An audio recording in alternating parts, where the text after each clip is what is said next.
The crack of a single gunshot echoed across the Montana prairie as Sarah Jeffries watched her husband Benjamin gallop away, leaving only dust and broken promises in his wake.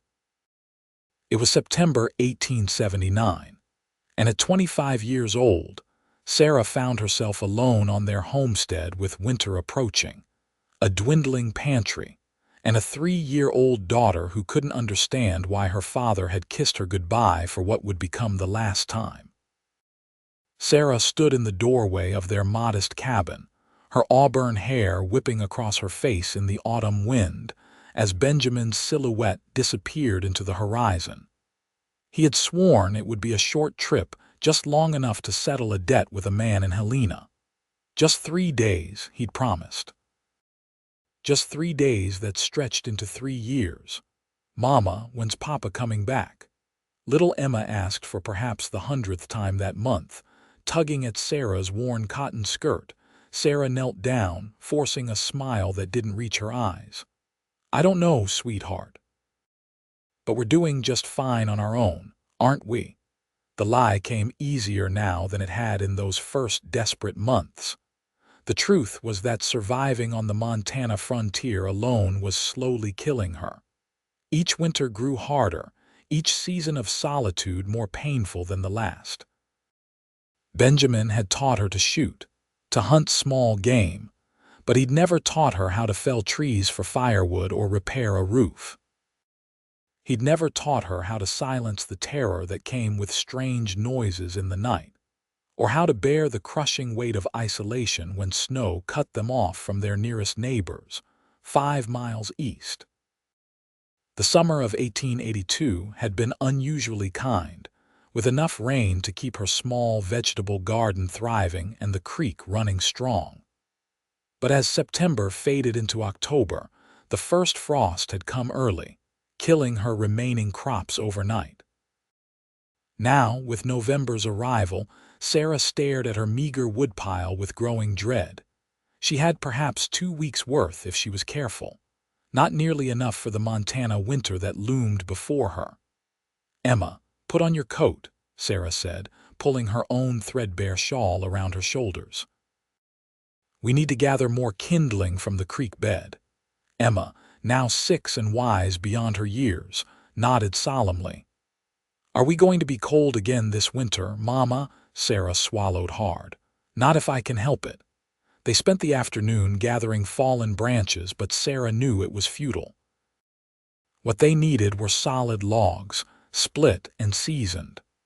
What they needed was a man's strength, or at least a proper axe that wasn't chipped and dull. What they needed was Benjamin, who had promised to return and never did. The sky darkened early that evening, heavy clouds rolling in from the west, promising the season's first real snow. Sarah tucked Emma into bed, piling every available blanket over her small form and read to her by lamplight until the child's eyelids grew heavy. "Mama," Emma murmured sleepily. "Do you think Papa got lost?" Sarah brushed a strand of hair from her daughter's forehead. "Go to sleep now, darling. Tomorrow will be better." After Emma drifted off, Sarah sat by the dying fire, doing the calculations she'd done 1,000 times before. Their food stores would last until January if they were careful. The wood, not even close to that. She could try to fell a tree herself, but the last time she'd attempted it, she'd nearly taken off her foot with the axe. The nearest town was 15 miles away, too far to trek regularly through deep snow. Their closest neighbors, the elderly Wilsons, had moved back east after Mr. Wilson's rheumatism had worsened last spring. For the first time in 3 years of stubborn self-reliance, Sarah allowed herself to acknowledge a terrible truth. They might not survive this winter. Outside, the wind picked up, howling around the corners of the cabin like a hungry wolf. The first flakes of snow began to fall, visible in the faint moonlight through the cabin's single window. Sarah added another precious log to the fire and contemplated her options. She could pack what they could carry and try to reach town before the passes became impassable. She could slaughter their only milk cow for meat, sacrificing future sustenance for immediate survival. Or she could pray for a miracle. The sound came just as she was banking the fire for the night. 3 solid knocks on the cabin door, so unexpected that at first Sarah thought she'd imagined it. Then it came again, more insistent this time. Her heart leapt to her throat. Benjamin. After all this time, Sarah grabbed the rifle that hung over the mantel, checking that it was loaded. 3 years alone had taught her caution. Frontier hospitality demanded she answer a knock, but frontier wisdom demanded she be prepared for trouble. "Who's there?"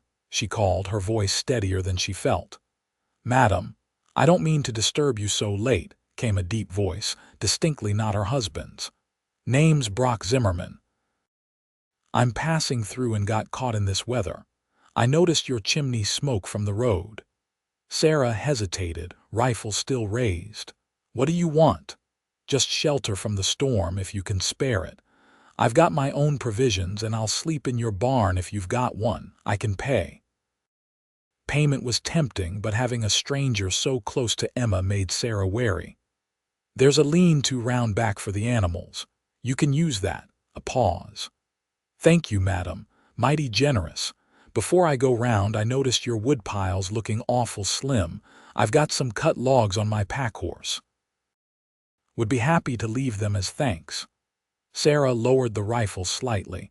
Firewood, the one thing they needed most. "Just leave them by the door," she said cautiously. "Yes, madam." Sarah listened as footsteps crunched through the fresh snow, retreating and then returning several times. After about 15 minutes, there was another knock. "Wood stacked by your door, madam. Should be enough for a week at least. I'll head to that lean-to now." "Much obliged." Sarah waited until she was certain he'd gone, then cracked the door open. There, neatly stacked, was more firewood than she'd seen in months. Solid oak and pine logs, properly split and ready to burn. A small fortune in the approaching winter. She closed and barred the door, leaning against it with her heart pounding. Part of her wanted to call the stranger back, to offer him the relative comfort of their cabin floor rather than the drafty lean-to. But caution won out. She would thank him properly in the morning, perhaps with hot coffee and some of the biscuits she'd been saving for Sunday. Sleep eluded her that night. Every creak and groan of the cabin in the wind had her reaching for the rifle. But when dawn came, what awaited outside her door wasn't danger, but salvation. The snow had continued through the night, laying down a clean 6 inches that transformed the world into a glistening white expanse. And there, in her yard, was the stranger, already hard at work. He had found Benjamin's old axe and was skillfully felling one of the dead pines that stood at the edge of their property. His horse, a sturdy buckskin, was hitched nearby, steam rising from its nostrils in the cold morning air.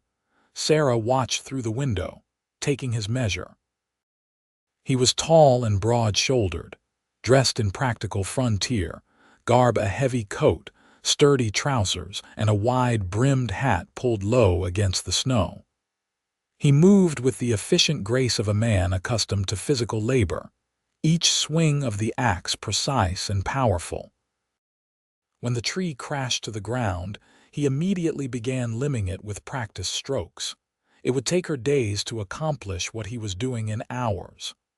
"Mama, who's that man?" Emma had appeared beside her, rubbing sleep from her eyes. "A traveler," Sarah replied, watching as he began sectioning the trunk into manageable pieces. "He brought us firewood." "Like Papa was supposed to do," the innocent question stung. "Yes, sweetheart, like that." Sarah busied herself making breakfast, allowing herself the luxury of using more wood than usual in the stove. The cabin warmed quickly, and she found herself humming as she worked, something she hadn't done in longer than she could remember. When the biscuits were golden and the coffee hot, she wrapped herself in her shawl and, with Emma hiding shyly behind her skirts, stepped outside. "Mr. Zimmerman," she called. He paused mid-swing, turning to face them. He was younger than she had expected, perhaps 30, with a strong jawline darkened by several days' worth of beard. His eyes were a startling blue against his weather-tanned skin. "Madam," he said, removing his hat. His dark hair was damp with exertion despite the cold. "Hope I didn't wake you. Thought I'd make myself useful while the light was good." "You've been more than useful," Sarah said, finding her voice. I appreciate the firewood. I've made breakfast if you'd care to join us." He glanced at the fallen tree. "That's kind of you, but I should finish this first." "Wood won't cut itself." "The wood can wait until you've had something hot in your belly," Sarah insisted. "Please, it's the least I can do." He hesitated, then nodded, setting the axe against the stump. "Thank you, Mrs. Jeffries, Sarah Jeffries, and this is Emma." Emma peered around her mother's skirts, assessing the stranger with solemn eyes. "Miss Emma," he said with a small bow that made the child giggle. "Pleasure to make your acquaintance." Inside, Brock Zimmerman removed his coat and hat, revealing the full breadth of his shoulders. He sat somewhat awkwardly at their small table, as if unused to such domestic settings. His hands, Sarah noticed, were rough and calloused but meticulously clean when he accepted the coffee she offered. "This is mighty fine coffee, Mrs. Jeffries," he said after the first sip. "Been a while since I've had anything but my own trail brew." "Where are you headed, Mr. Zimmerman?" Sarah asked, serving him biscuits and the last of her precious bacon. "Brock, please," he said. "I'm heading to Oregon eventually. Got some land waiting there, sight unseen. Thought I'd work my way west, take odd jobs as needed." "All alone?" Emma asked, her voice small. A shadow passed over his face. "Yes, little lady, just me and Thunder out there." "Thunder?" Emma perked up. "My horse," he explained. "Toughest partner a man could ask for." Sarah studied him as he ate, noting the way his eyes constantly swept the room, assessing and cataloging. There was a wariness about him that spoke of hard experiences, but nothing in his manner raised alarm. If anything, he seemed almost painfully respectful, careful not to impose. "You mentioned payment for the lean-to," Sarah said. "That's not necessary, not after all the wood you've provided." Brock shook his head. "I pay my way, Mrs. Jeffries. Don't believe in charity, giving or receiving. I noticed your roof could use some patching before the heavy snows come. I could take care of that for you if you'd allow it, and finish cutting that deadwood on your property." Sarah felt heat rise to her cheeks. Was her desperate situation so obvious? "Mr. Zimmerman, Brock, she corrected herself. "That's very generous, but surely you have your own journey to think about. The weather's turning.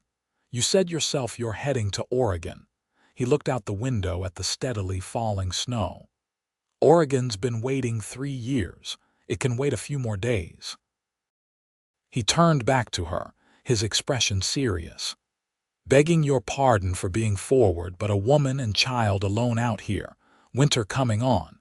It doesn't sit right with me to ride away knowing you might not have enough wood to see you through." The simple truth of his words struck Sarah deeply. For 3 years she had maintained a brave face, telling herself and Emma that they needed no one, that they could manage alone, that Benjamin might still return. But facing this stranger's quiet concern, her carefully constructed facade threatened to crumble.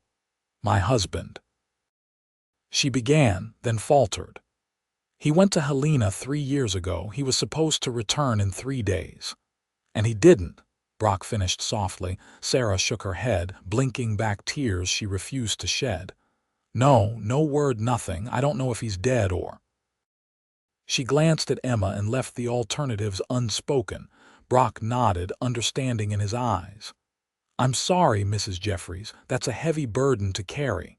"We manage," she said, straightening her shoulders. "I can see that you do." He offered a small smile. "But everybody needs help sometimes. Even the strongest of us." Emma, who had been quietly eating her breakfast, suddenly piped up. "Mama, can Mr. Brock stay and help us? Just until Papa comes back."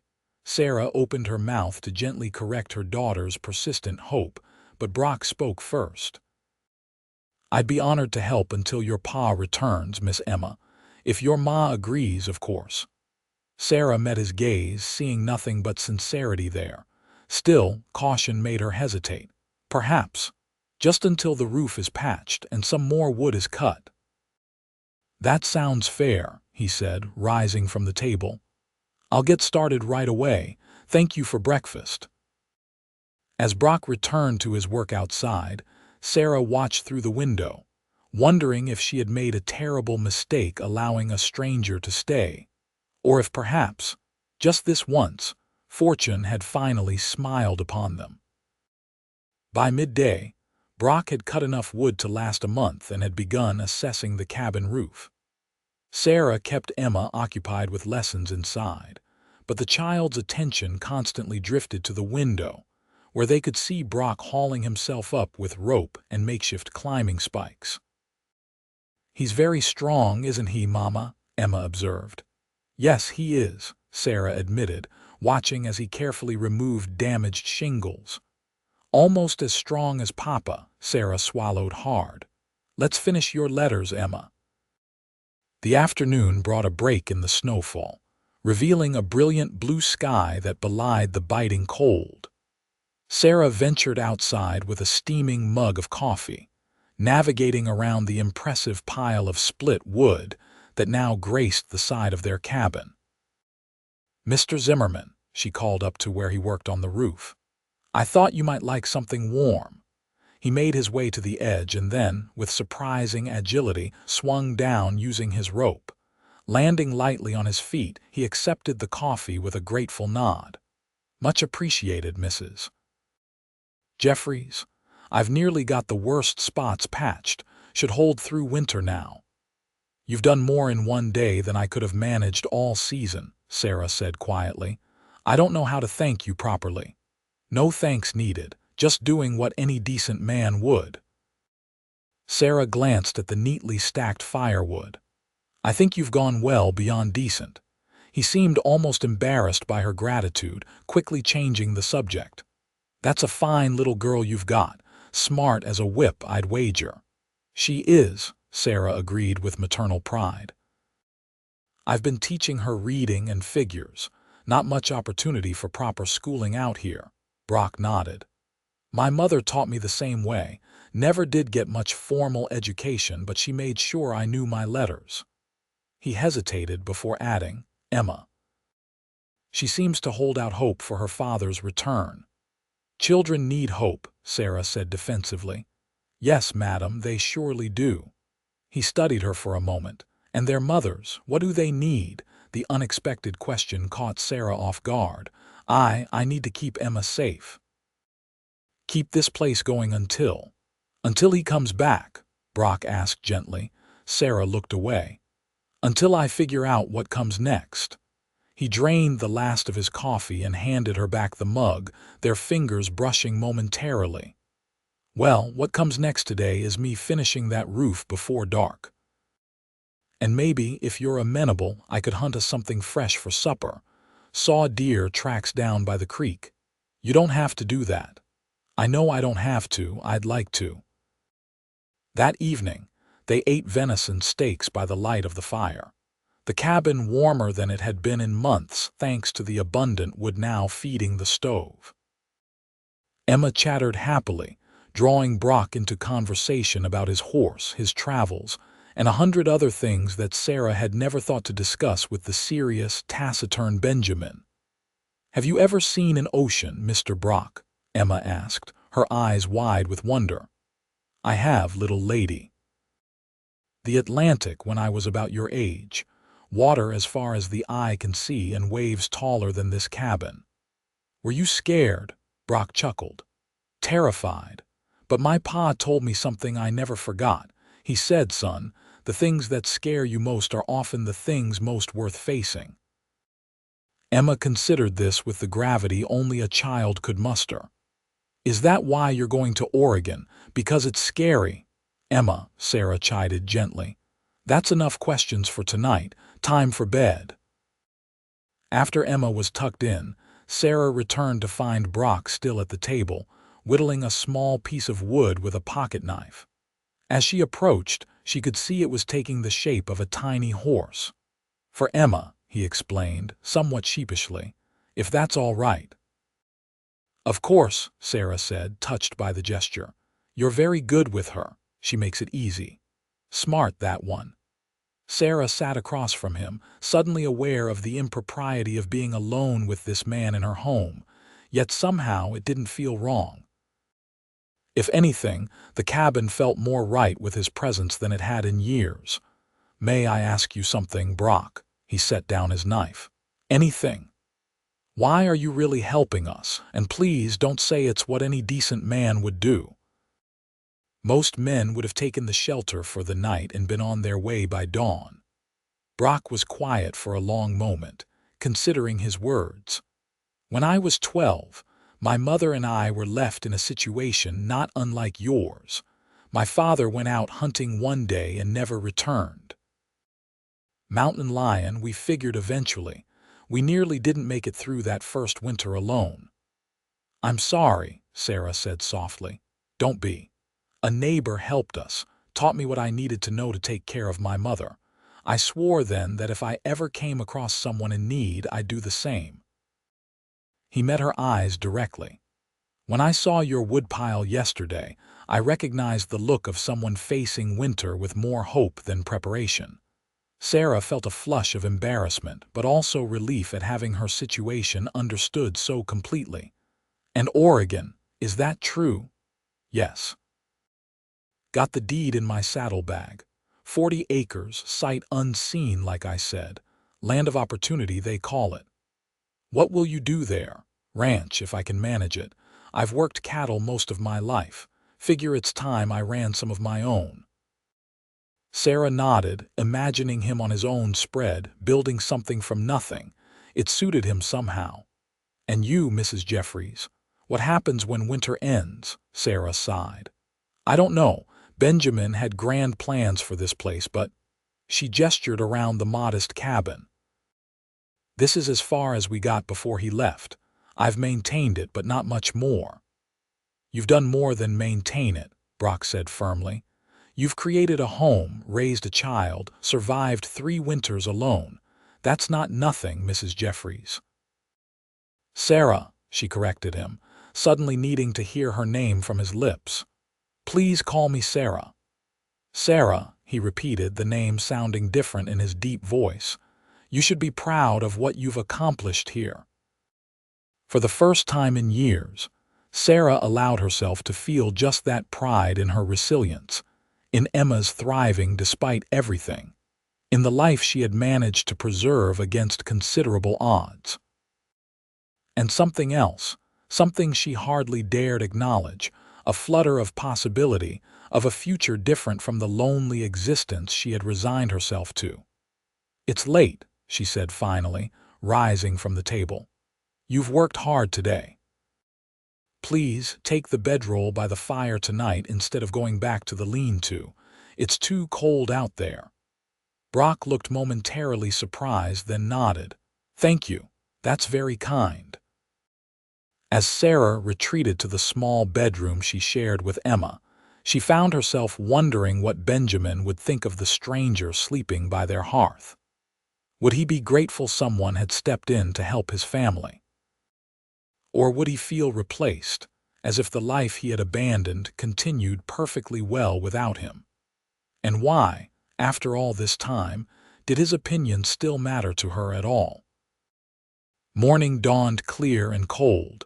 The world outside the cabin transformed into a glittering wonderland of ice-coated trees and virgin snow. Sarah woke to the smell of coffee brewing and the quiet murmur of voices. Pulling on her robe, she entered the main room to find Brock seated at the table with Emma, teaching her a game with pebbles. Good morning, he said, rising when he noticed her. Hope you don't mind. Little Miss Sunshine here was up with the roosters. Emma giggled at the nickname. Mr. Brock made coffee, Mama, and he's teaching me fox and geese. I see that, Sarah said, taking in the domestic scene before her. It looked so natural, so right, that for a moment she could almost believe this was how mornings were meant to be: warm, companionable, safe. There's still some venison from last night, Brock said. Thought we might have it with breakfast if that suits you. That would be lovely, Sarah replied, moving to the stove, though I should be the one cooking for you after all your hard work yesterday. Nonsense. I've been feeding myself for years. Besides, you and Emma gave me the first real roof over my head in months. Least I can do is help with the meals. They worked side by side preparing breakfast, moving around each other in the small space with surprising ease, as if they had done this dance 100 times before. Sarah couldn't help but compare it to the awkward tension that had often existed between her and Benjamin in the same space: his impatience, her anxious desire to please. After they ate, Brock announced his plans for the day. If you've no objection, I thought I'd repair that broken fence section on the north side. Noticed it yesterday, and there's still more deadwood to be cut. The fence can wait, Sarah said. You've already done so much. Surely you need to be on your way soon. A flicker of something disappointment crossed his features. Trying to be rid of me already, Sarah? No, not at all, she said quickly, then collected herself. I just don't want to delay your journey unnecessarily. He glanced out the window at the pristine snow. Way I see it, traveling right now would be foolish. This early snow might melt off, but it could just as easily be the start of the heavy stuff. Better to wait a few days, see which way it goes. He paused. Unless my presence here is making you uncomfortable. No, Sarah admitted, surprising herself with her honesty. Having you here has been a relief, actually. Emma, who had been listening intently to the adult conversation, piped up. Please stay, Mr. Brock. You can have Christmas with us, Sarah startled. Emma, Christmas is over a month away.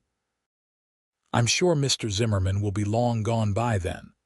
But Brock was looking at Emma with a thoughtful expression. Christmas, huh? Been a while since I celebrated properly.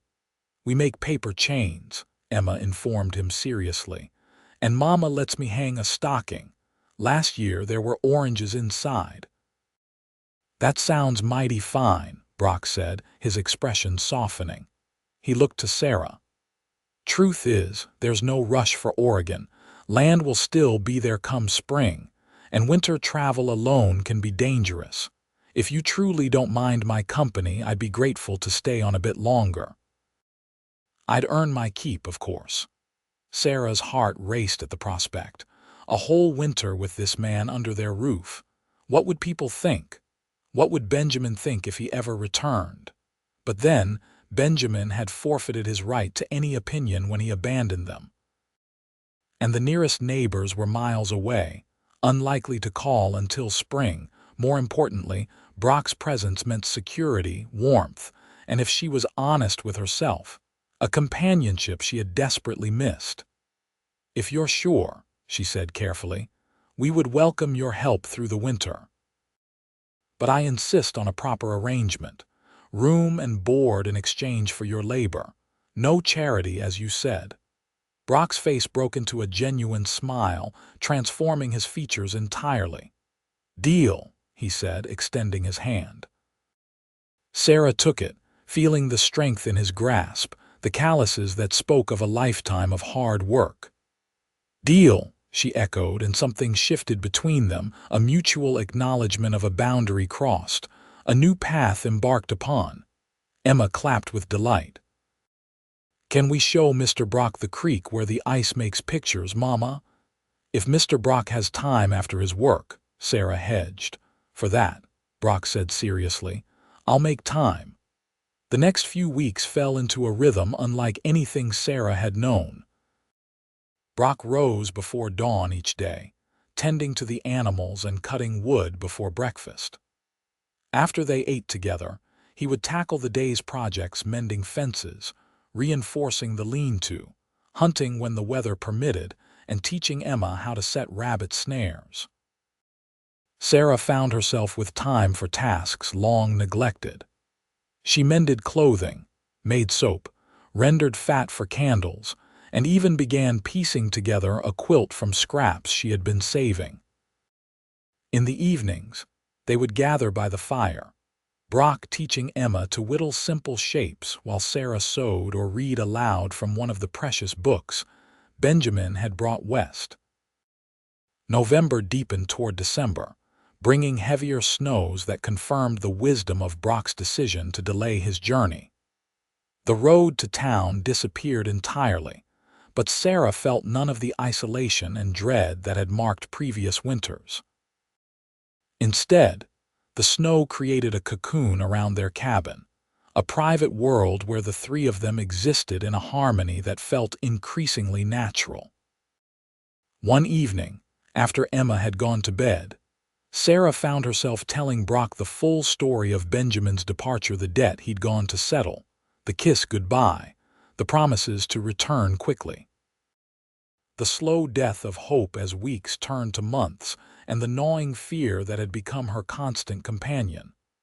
"I keep thinking I should have known," she confessed, staring into the fire. "There must have been signs." Brock, seated in the chair Benjamin had built, shook his head. "Some men aren't made for this life, Sarah. The frontier breaks them in ways you can't predict." "Is that what happened to you?" she asked, suddenly curious about his own past. "Did the frontier break you?" He was quiet for so long she thought he might not answer. Finally he spoke, his voice low. "I was married once. Her name was Clara. We had a small ranch in Colorado, nothing fancy, but it was ours. Then the fever came through, took her and our baby boy within a week of each other." Sarah's heart ached for him. "I'm so sorry." Brock couldn't stay there after. "Sold everything, took to drifting. That was 5 years ago. Figured Oregon might be far enough to outrun the memories. And has it worked, the running?" His eyes met hers across the fire-lit room. "Not until recently." The implication of his words hung in the air between them, too significant to acknowledge directly, too powerful to dismiss. Sarah felt her cheeks warm, and not from the fire. "It's late," she said softly. "We should get some rest." "Yes," he agreed, though neither moved immediately. "Sarah, I want you to know I respect your position. Your marriage, I wouldn't ever presume." "I know," she said quickly. "I never thought otherwise." But as she lay in bed that night, Sarah found herself facing truths she had long avoided. Benjamin had been gone 3 years without a word. Even if he was alive, he had chosen to stay away. And in the quiet darkness, she finally allowed herself to admit that part of her hoped he would never return because the man sleeping by her hearth had shown her what true reliability looked like, what it felt like to be truly seen and valued. And God help her, she was falling in love with him. December arrived with a blizzard that howled for 3 days straight, forcing them to remain indoors. Brock taught Emma to play checkers using buttons for pieces, and in the evenings, he entertained them with stories of his travels, the bustling streets of St. Louis, the endless grasslands of Kansas, the towering mountains of Colorado. "Have you really seen all those places?" Emma asked, wide-eyed. "Every last one," Brock assured her. "And maybe someday you will too." Sarah, watching them from her sewing corner, felt a pang of longing. Emma's world was so small, this cabin, the surrounding few acres. What kind of future could she offer her daughter here alone? When the storm finally broke, Brock insisted on checking their nearest neighbors, worried about the elderly couple 5 miles east. Sarah gave him directions, watching anxiously as he set out on Thunder, disappearing into the sea of white. "Will Mr. Brock come back, Mama?" Emma asked, echoing the same question she had once asked about her father. "Of course he will," Sarah said, hoping it was true. Hours passed with excruciating slowness. Sarah kept busy, but her eyes constantly drifted to the window, searching the white landscape for any sign of movement.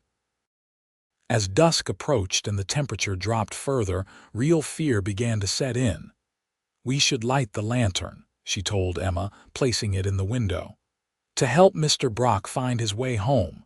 Home. The word had slipped out unbidden, but it felt right. This cabin had become home again since Brock's arrival, not just a place to survive. Night had fully fallen when they finally heard the whinny of a horse approaching. Sarah rushed to the door, relief flooding through her as Brock appeared from the darkness, leading Thunder, and another horse bearing 2 passengers, an elderly couple wrapped in every blanket they owned. "The Wilsons," Sarah exclaimed, helping Mrs. Wilson dismount. "I thought you'd moved back east." "Changed our minds," Mr. Wilson wheezed as Brock helped him down. "But this storm caught us by surprise. Ran out of wood yesterday. If your man hadn't come by." He let the sentence hang, its conclusion too grim to voice. "Your man." Sarah didn't correct him, focusing instead on getting the elderly couple inside and warmed by the fire. Mrs. Wilson, despite her ordeal, didn't miss the domestic tableau that greeted her: the neat cabin, the ample wood, the obvious presence of a man's belongings alongside Sarah's. "Well," the older woman said quietly to Sarah as they prepared hot coffee, "seems you've fared better than expected after Benjamin left. Can't say I'm surprised. That man never struck me as one to put down proper roots." "Brock is just helping us through the winter," Sarah explained hastily. "He's on his way to Oregon come spring." Mrs. Wilson raised a skeptical eyebrow. "Is that what you're telling yourself, dear? Because he looks at you like a man who's found his destination, not a waypoint." Sarah blushed deeply, grateful when Brock called her over to discuss sleeping arrangements. It was decided that the Wilsons would take Sarah and Emma's bedroom, while the 3 of them would make pallets by the fire. That night, lying beneath her quilt with Emma breathing softly beside her and Brock's solid presence just feet away, Sarah found herself wondering if Mrs. Wilson was right. Did Brock see them as more than a temporary obligation? Did she want him to? The answer came to her with startling clarity. Yes. Yes, she did. The Wilsons stayed for 3 days until the path to their cabin was passable again. In that time, Mrs.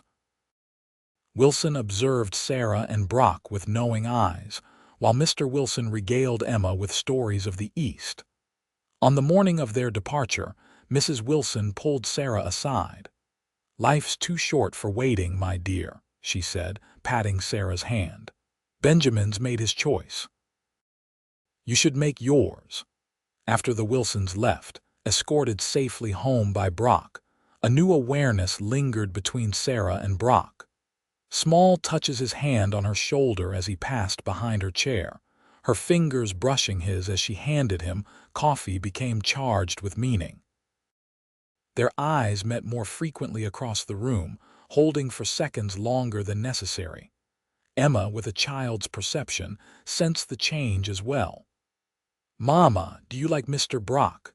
she asked one afternoon while they were alone, kneading bread dough together. "Of course I do, sweetheart. He's been very helpful to us." Emma shook her head. "No, I mean, do you like him like in the stories? Like a prince?" Sarah nearly dropped the dough. "Emma, that's not an appropriate question." "Why not? Mrs. Wilson asked me if you and Mr. Brock were sweet on each other." "She did she?" Sarah sighed, wondering how to explain the complexities of the situation to a 6-year-old. "Emma, you know your papa has been gone a long time." Emma nodded solemnly. "And he's not coming back, is he?" The simple question, asked with such certainty, caught Sarah off guard. "What makes you say that?" "Because if he wanted to be here, he would be. Like Mr. Brock. He wants to be here, so he is."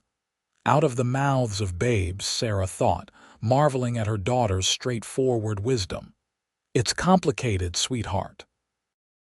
Grown-ups always say that when they don't want to answer," Emma observed with a hint of exasperation that made Sarah smile despite herself. You're right. The truth is, I don't know if your papa is ever coming back. And yes, I do like Mr. Brock, very much. But there are rules about these things. What rules? What rules indeed, Sarah wondered. The rules of a society hundreds of miles away. The rules of a marriage abandoned 3 years ago. Or the rules of survival on the frontier where pragmatism often trumped propriety. Never mind, she said finally. Let's finish this bread. That evening, as they prepared for bed, Brock approached her with an unusual request. Would you and Emma like to come with me tomorrow? There's something I'd like to show you not far from here. In this weather. Sarah asked skeptically. The day promises to be clear, and I've found a trail that's relatively sheltered. We won't go if it seems unsafe, he assured her. Curiosity piqued. Sarah agreed. The next morning dawned bright and cold, the sun creating diamond sparkles across the snow-covered landscape. Brock had Thunder saddled and waiting along with the Wilsons' horse, which they had left in his care until their next visit. Emma can ride with me, Brock said, lifting the delighted child into the saddle before him. If that's all right with you. Sarah nodded, allowing him to help her mount the other horse. They set off at a careful pace, Brock leading them along a path that wound through the trees, offering some protection from the deeper snow. Emma's laughter rang out in the crisp air as Brock taught her to hold the reins properly, his arms secure around her small form. After about an hour's ride, they emerged into a clearing that took Sarah's breath away. A frozen waterfall cascaded down a rocky face, the water suspended in time, creating an otherworldly sculpture of ice that caught the sunlight in prismatic bursts of color. "Oh," Emma gasped. "It's magic." Brock helped them both dismount, leading them closer to the spectacle. "Found it while hunting last week.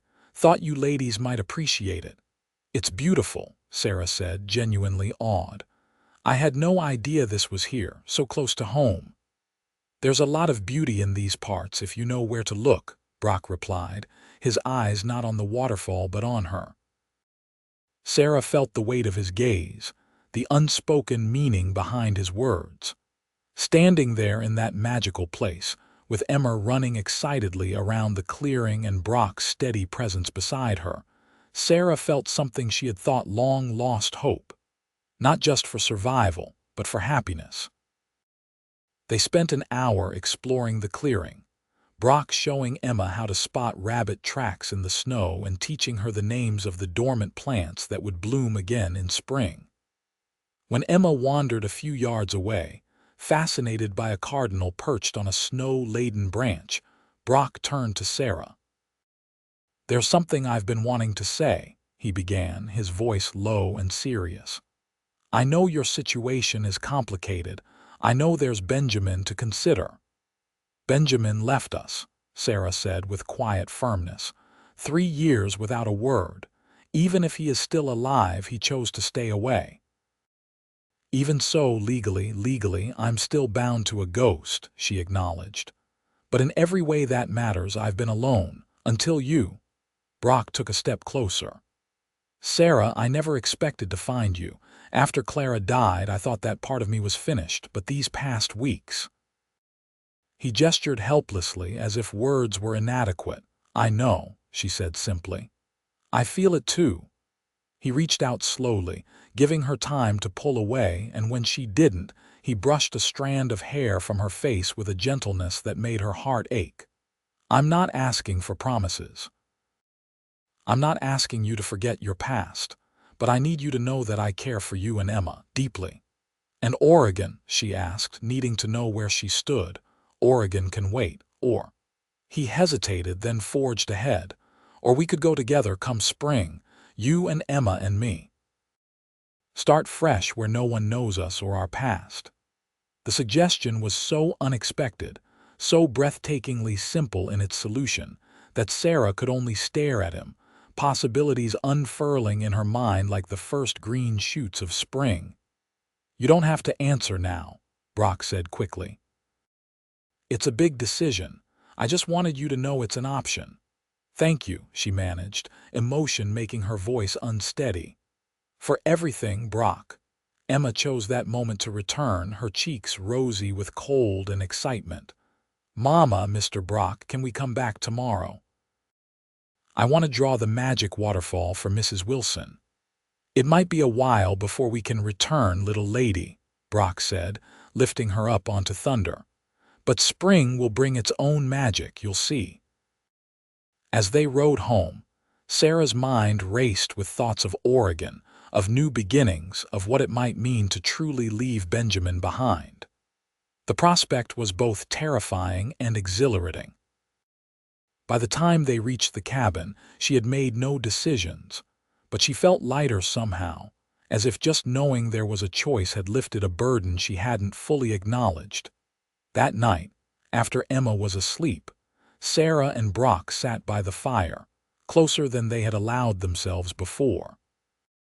In the dancing light of the flames, Sarah studied his profile, the strong line of his jaw, the tiny scar above his eyebrow, the way his eyes crinkled at the corners when he smiled.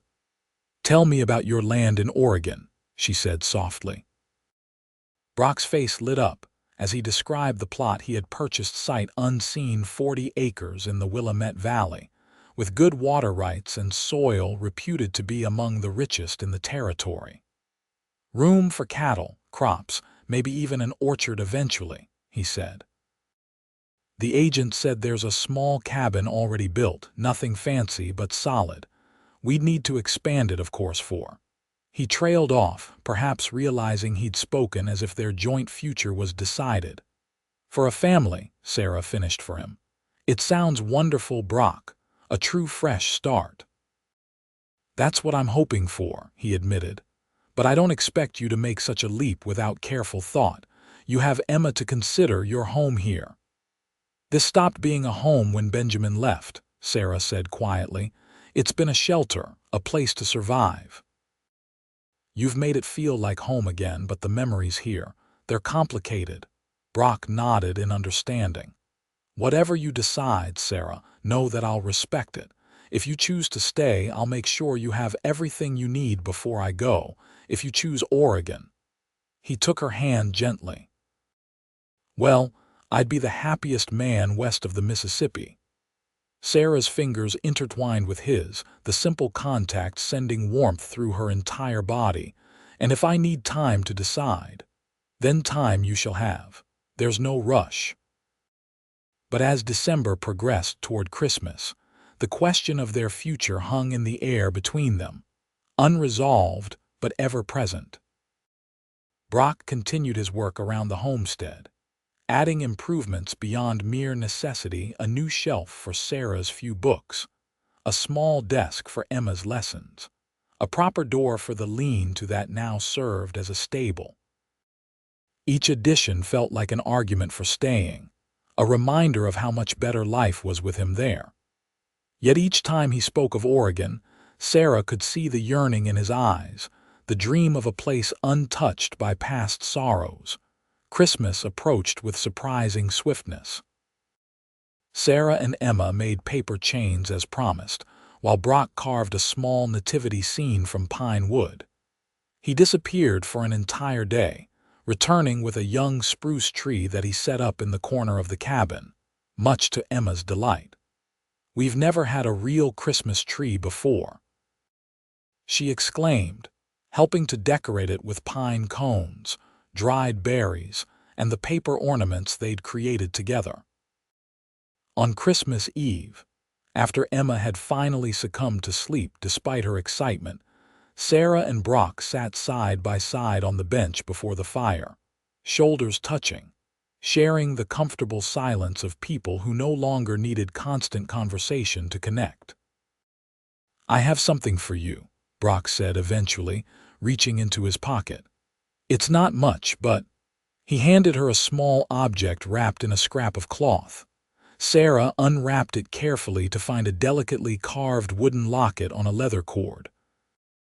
When she pressed the tiny clasp, It opened to reveal two miniature portraits, one of Emma, laughing, and one of Sarah herself, her expression thoughtful and serene.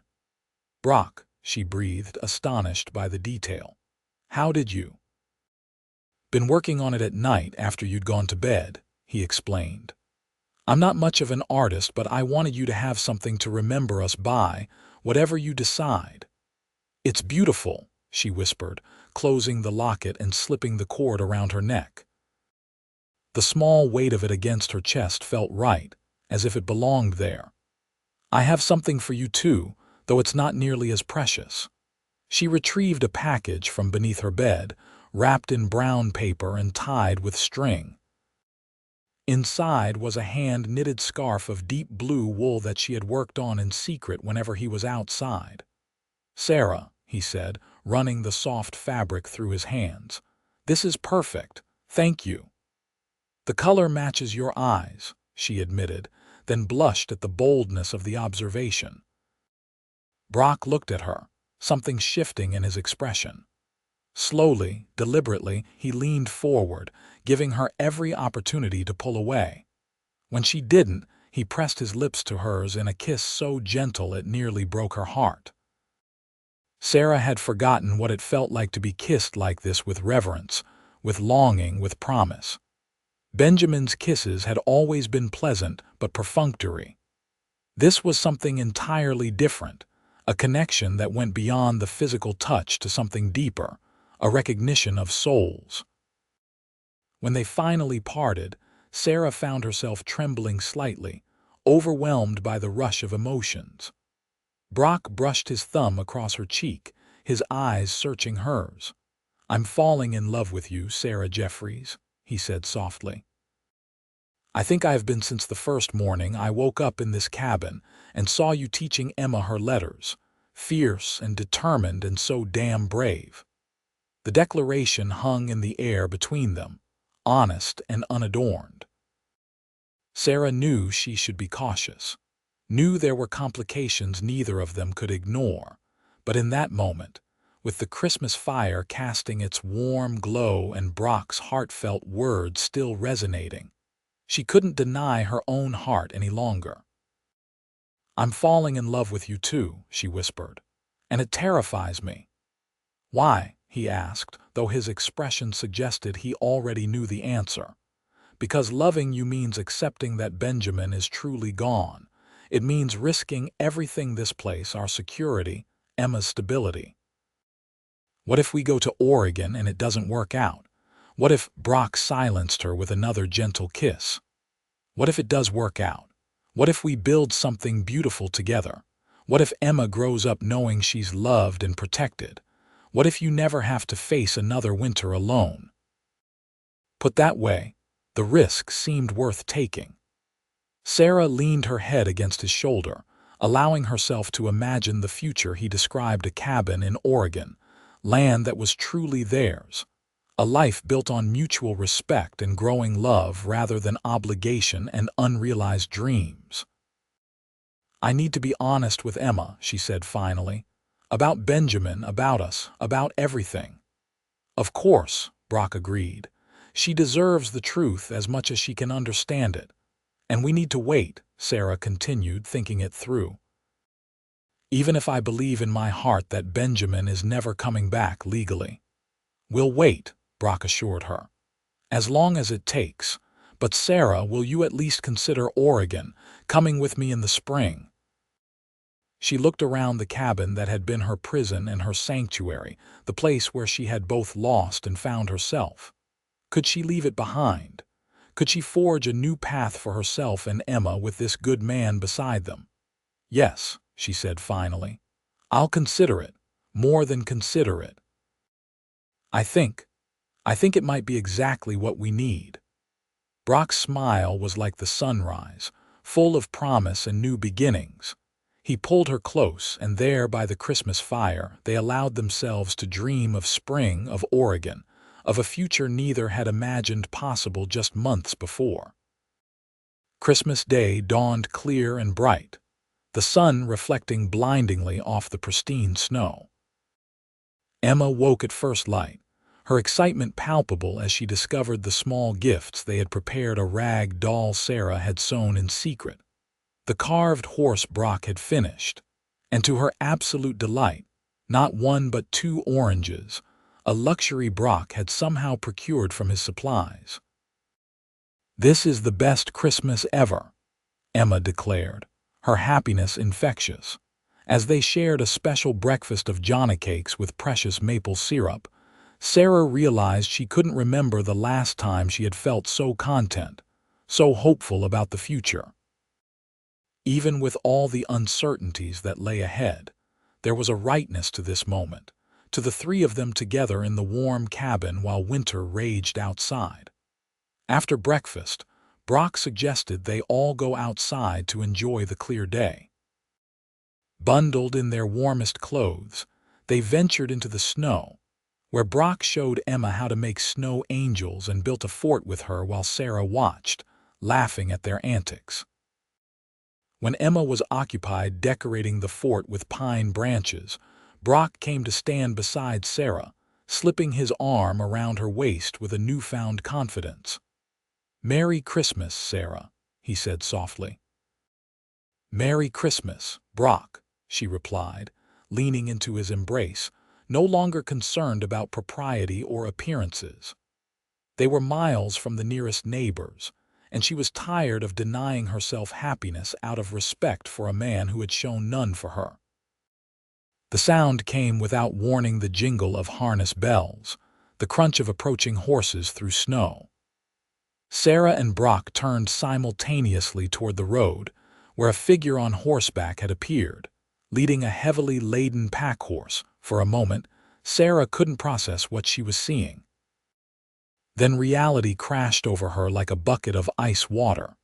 The rider approaching their cabin, his face partially obscured by a scarf but unmistakable even at a distance, was Benjamin. Her husband had returned on Christmas Day, 3 years after riding away. Sarah felt Brock's arm tighten around her waist, then slowly withdraw as Benjamin drew closer. Emma, still playing at the snow fort, hadn't noticed the approaching rider. "Sarah," Brock's voice was low, questioning. "It's him," she whispered, her heart pounding so hard she thought it might break through her ribs. "It's Benjamin." Brock stepped slightly away from her, his expression carefully neutral, though she could see the storm of emotions in his eyes. "What do you want me to do?" "What indeed?" Sarah thought wildly. 3 years of abandonment, 3 years of struggle and loneliness, and now Benjamin chose to return just when she had finally found a way forward, a chance at happiness. "I don't know," she admitted. "I don't know what to do." Benjamin was close enough now that she could see his features clearly, thinner than she remembered, with new lines around his eyes, but undeniably her husband. He reined in his horse several yards away, staring at the domestic scene before him. His wife standing in the yard with a strange man, his daughter building a snow fort, smoke rising cheerfully from the cabin chimney.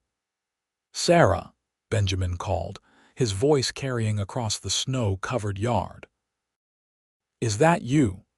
Emma's head snapped up at the unfamiliar voice. She stared at the newcomer in confusion, then looked to her mother for explanation. "Stay with the fort, Emma," Sarah called, her voice steadier than she felt. To Brock she whispered, "I need to speak with him." Brock nodded once, his jaw tight. "I'll be right here." Sarah moved forward to meet Benjamin as he dismounted, stopping several feet away from him. Up close, the changes in him were more pronounced, gray in his beard that hadn't been there before, a scar along his jawline, a wariness in his eyes that spoke of hard experiences. "You came back," she said, the words inadequate for the magnitude of the moment. Benjamin removed his scarf, revealing a hesitant smile. "I did. I know it's been longer than I said, but I'm here now, Sarah. I've come home." Home. The word struck Sarah like a physical blow. This was no longer his home. He had forfeited that right when he chose to stay away for 3 years without a word. 3 years, Benjamin. she said, her voice low but intense. 3 years without so much as a letter to let me know you were alive. Do you have any idea what that was like? Wondering every day if you were dead in a ditch somewhere, or if you had simply decided we weren't worth coming back for. Benjamin's smile faltered. I can explain everything, Sarah. It's complicated. That seems to be the excuse of the day, she replied, thinking of her conversation with Emma about Brock. I trusted you. I waited for you. Emma asked for you every night for months. At the mention of Emma, Benjamin's gaze shifted to where their daughter still stood by the snow fort, now watching the adults intently. She's grown so much, he said softly. Does she remember me? Barely, Sarah admitted. She was 3 when you left. Benjamin took a step toward the cabin, but Sarah held up a hand to stop him. Before you go any further, I need to know where you've been. Why you never came back. Why you never sent word. Behind her, she was acutely aware of Brock's presence, solid and patient. What must he be thinking? What must he be feeling, watching this reunion that threatened everything they had begun to build together? Benjamin sighed heavily. I went to Helena to settle with Clancy like I told you, but when I got there, I found out he'd been cheating more people than just me. There was a fight. He pulled a gun. I was faster. He paused, letting the implication sink in. I had to run, headed north into Canada. Couldn't risk sending word in case the law was watching you. You killed a man, Sarah asked, horrified. The Benjamin she had known had been many things, but not a killer. It was him or me, Benjamin said defensively. I didn't have a choice. You always have a choice, Sarah countered, thinking of all the choices she had made in his absence to survive, to protect Emma, to eventually open her heart to the possibility of love again. Look, I know I've been gone a long time, Benjamin conceded, but I'm back now, and I've brought supplies: flour, sugar, coffee, even fabric for new dresses for you and Emma. I've been working in the lumber camps up north, saved every penny. We can start fresh, Sarah. Sarah stood frozen in the snow, the magnitude of the moment overwhelming her. After years of praying for Benjamin's return, of hoping against hope that her husband would come back to them, he was here, and all she could feel was anger, resentment, and a profound sense that his return had come too late. Who's that? Benjamin asked suddenly, his gaze fixed on Brock, who remained where Sarah had left him, a respectful distance away but clearly part of the scenario. That's Brock Zimmerman, Sarah said carefully. He's been helping us through the winter. Benjamin's expression darkened. Helping how exactly? The implication in his tone made Sarah's anger flare. He's been cutting firewood, fixing the roof, hunting for us, all the things you should have been doing for the past 3 years, Benjamin. He saved us from freezing to death this winter. Seems like he's made himself right at home, Benjamin observed, his eyes taking in the neat wood pile, the repaired fence, the smoke rising from the chimney of the cabin he had abandoned. Someone had to, Sarah replied simply. Emma, perhaps sensing the tension, had begun making her way toward them, her small face serious and questioning. "Mama," she called. "Who is that man?" The moment Sarah had dreaded had arrived. How did one explain to a child that the stranger before them was the father who had abandoned them years ago? That this man, who was now little more than a stranger to both of them, had a claim on their lives, their future? "Emma," Sarah said, gesturing for her to come closer. This is your father, your papa." Emma stared at Benjamin with undisguised skepticism. "My papa went away," she said matter-of-factly. "He didn't come back." The simple statement, delivered with a child's brutal honesty, seemed to hit Benjamin harder than any accusation Sarah could have made. He knelt down in the snow, bringing himself to Emma's level. "I did go away, Emma, for far too long, but I'm back now, and I'm not going anywhere again. I promise." Emma looked from Benjamin to Brock, who still stood at a distance, his expression carefully neutral. "But Mr. Brock takes care of us now," she said, confusion evident in her voice. "He cuts the wood and fixes things and tells me stories." Benjamin's jaw tightened, but to his credit, he maintained his composure. "That was kind of Mr. Brock," he said evenly. "But I'm here now, so he doesn't need to do those things anymore."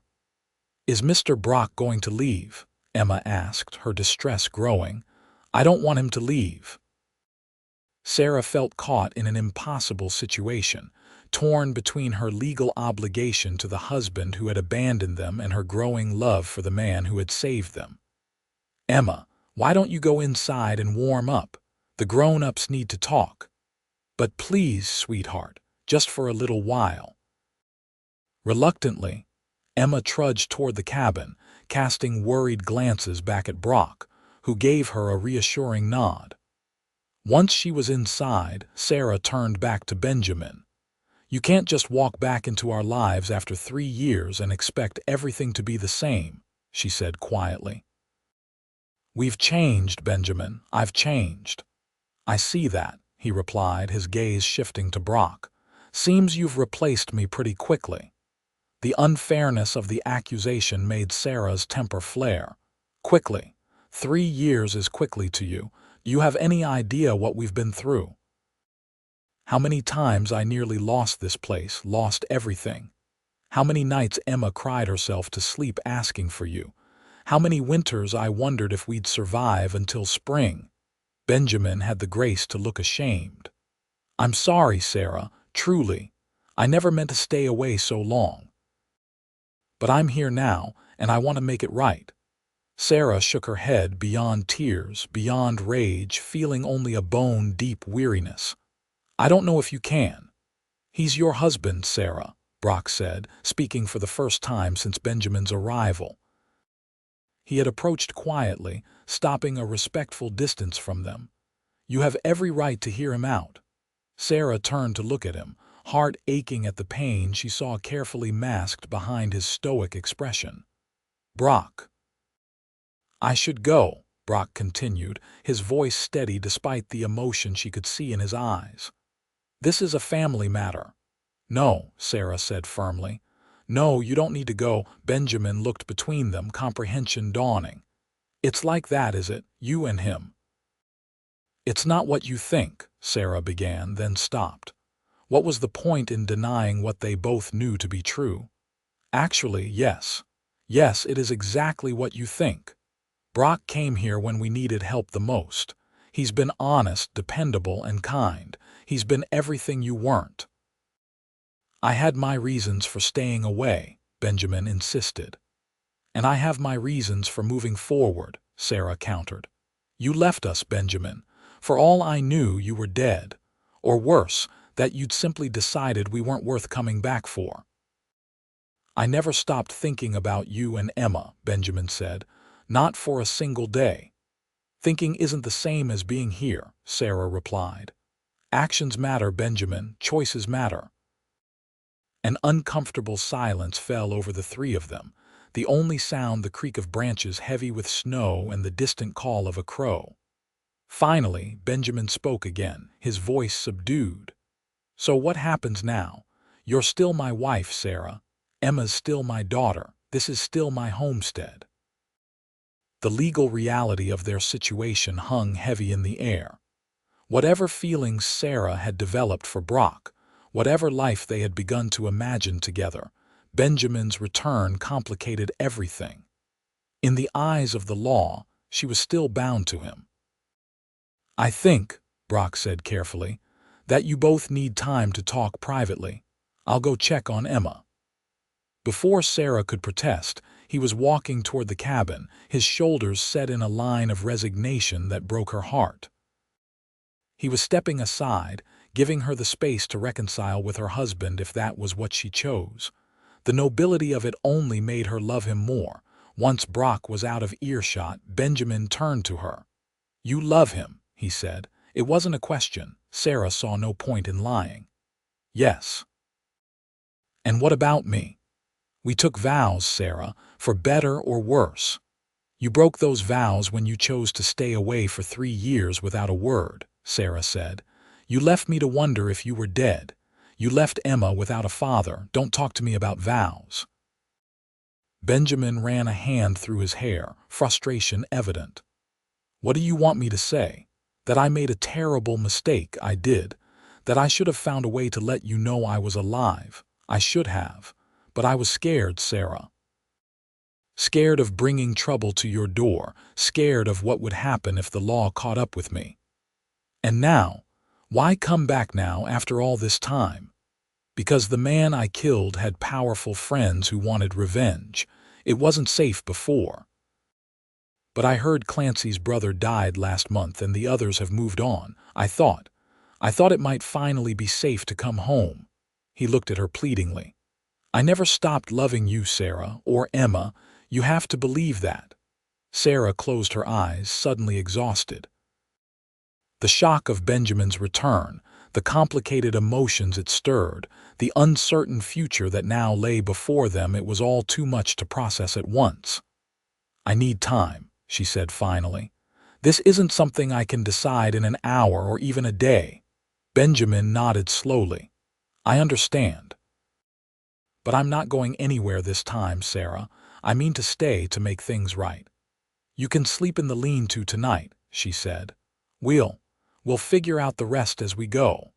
It wasn't a solution, not really, but it was the best she could offer in the moment. Benjamin seemed to understand that pushing further would only drive her away entirely. Thank you, he said quietly. I'll bring in my supplies.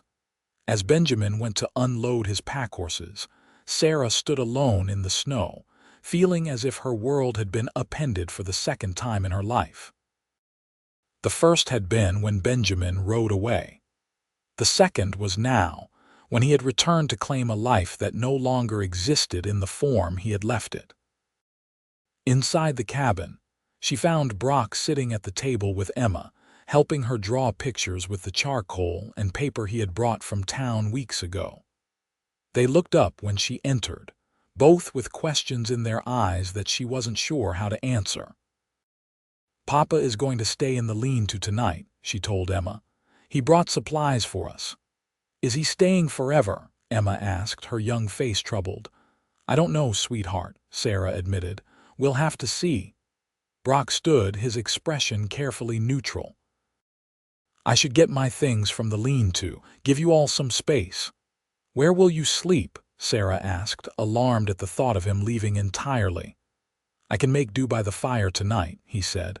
After that, well, we'll see what tomorrow brings. The day that had begun with such joy, Christmas morning, the three of them together, the tentative plans for a future in Oregon had transformed into something unrecognizable. As Benjamin brought in supplies and Brock moved his meager belongings from the lean-to, Sarah felt as if she were watching her carefully constructed world fracture along fault lines she hadn't known existed. That night, Christmas dinner was a strained affair. Benjamin sat at the head of the table, the spot that had been empty for 3 years. Brock sat opposite Sarah, his presence a comfort she clung to even as Benjamin watched their interactions with barely concealed jealousy. Emma, sensing the tension, was uncharacteristically quiet. After dinner, Benjamin presented his gifts, the promised fabric, some candy for Emma, a small silver brooch for Sarah that must have cost a significant portion of his earnings. The gifts were generous, thoughtful even, but they couldn't erase the years of absence, the broken trust, the life Sarah had begun to build without him. When Emma was finally asleep, the three adults sat awkwardly around the fire, the unspoken question of Sarah's choice hanging heavy in the air. It was Benjamin who finally broke the silence. I've been thinking, he said. About what you said, Sarah, about actions mattering. And, she prompted when he paused, and you're right. I can't just expect to walk back in and have everything be the same. I need to prove myself to you and Emma. He glanced at Brock. I understand that you've come to rely on Mr. Zimmerman here, that he's been important to you both. Brock remained silent, allowing Benjamin to continue. So I have a proposal, Benjamin said. Let me stay, work alongside Mr. Zimmerman through the winter. Let me show you that I'm committed to making this right. In the spring, we can decide. What happens next? Sarah hadn't expected this. She had prepared herself for ultimatums, for biblical invocations of a wife's duty, for demands that Brock leave immediately. This measured, reasonable approach caught her off guard. And in the spring, she asked. What then? Benjamin took a deep breath. In the spring, if you still feel that your future lies with Mr. Zimmerman rather than with me, I won't contest it. I'll sign whatever papers are necessary to release you from our marriage. The offer was unprecedented, almost unbelievable. Divorce was rare, especially on the frontier, and often scandalous. For Benjamin to offer it freely, without fight or recrimination, suggested either a profound change in the man she had married or a strategic gamble that she would ultimately choose to honor her marriage vows. Why would you do that?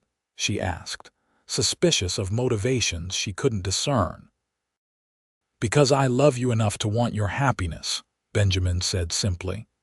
Even if that happiness isn't with me, he glanced at Brock. And because I owe it to Emma to show her what kind of man her father really is, whatever you ultimately decide. Brock, who had remained silent throughout the exchange, finally spoke. It's a fair offer, Sarah, more than fair. She turned to him, searching his face. And you, what do you want?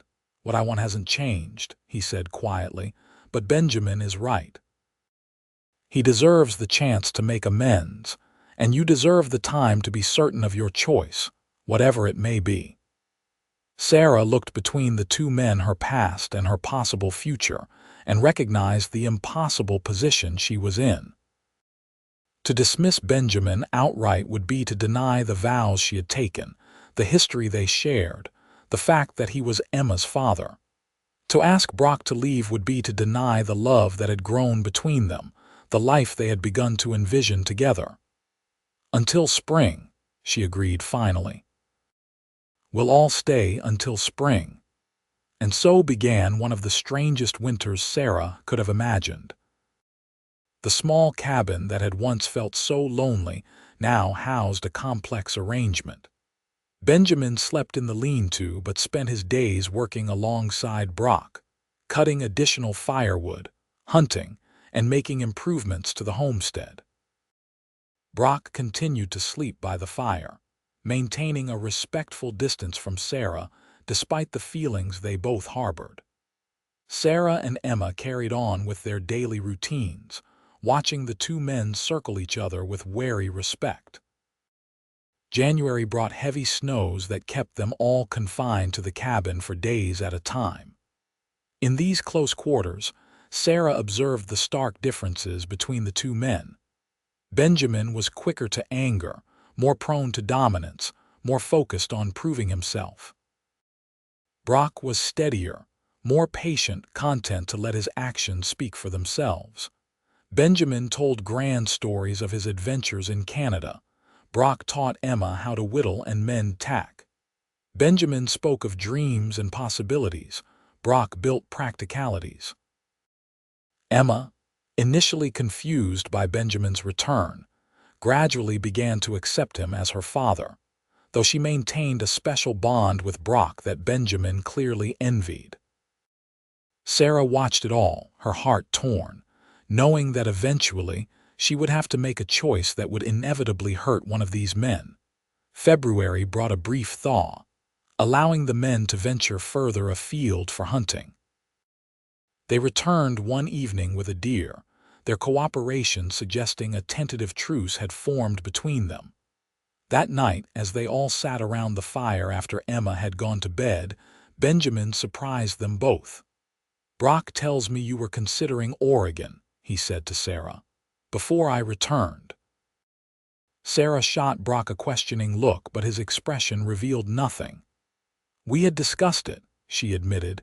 Benjamin nodded thoughtfully. "It's good land out there, from what I hear, better than this rocky soil." "This land has served us well enough," Sarah said defensively. "It has," Benjamin agreed, "but I've been thinking, maybe Oregon isn't such a bad idea." The suggestion took Sarah completely by surprise. "You would want to go to Oregon?" "I would want what's best for you and Emma," Benjamin said. "And maybe a fresh start is what we all need. Away from the memories here, good and bad." Sarah didn't know how to respond. The idea of Oregon had been tied so firmly to her future with Brock that hearing Benjamin adopt it felt like an intrusion, a co-opting of dreams that weren't his to claim. "Something to consider," Benjamin continued when she remained silent, "for the spring decision." As February gave way to March, the snow began to recede, revealing the first hints of green beneath. The deadline they had set approached inexorably, and Sarah found herself no closer to a decision than she had been on Christmas Day. Benjamin had proven himself diligent and committed over the winter months. He had worked tirelessly alongside Brock, rebuilding fences, expanding the chicken coop, preparing ground for spring planting. He had been patient with Emma, gradually earning her trust through consistent attention and genuine interest in her thoughts and activities. He had respected the boundaries Sarah had established, never pushing for more than she was willing to give. Yet, Sarah's heart remained with Brock, whose quiet strength and unwavering support had become the foundation upon which she had rebuilt her sense of self. In stolen moments when Benjamin was occupied elsewhere, they would exchange glances full of unspoken longing, brief touches that conveyed what words could not. The wooden locket he had carved for her never left her neck, a constant reminder of what might have been, what might still be. The tension in the cabin grew as March progressed, all of them aware that a reckoning was approaching. Emma, sensitive to the undercurrents, began having nightmares, waking in tears with fears she couldn't articulate. Sarah would hold her, assuring her that everything would be all right, even as she herself wondered what all right would look like when spring fully arrived. It was the equinox when everything changed, the official first day of spring, though Montana's weather rarely conformed to the calendar. A storm had blown in overnight, not snow but driving rain that beat against the cabin walls and turned the newly thawed ground to mud. Sarah woke to find both men already gone, having left before dawn to check on a section of fence that had been damaged in the last snowmelt.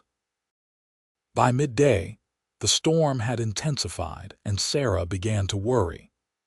The creek that ran along the eastern edge of their property was prone to flash flooding during spring rains, and the men had headed in that direction. Emma sensed her mother's concern, growing increasingly anxious as the afternoon wore on with no sign of either man. "Should we go look for them, Mama?" she asked as thunder crashed overhead. "No, sweetheart. We need to stay here where it's safe. They'll come back when they can." But as darkness fell and the storm showed no signs of abating, Sarah's worry turned to genuine fear.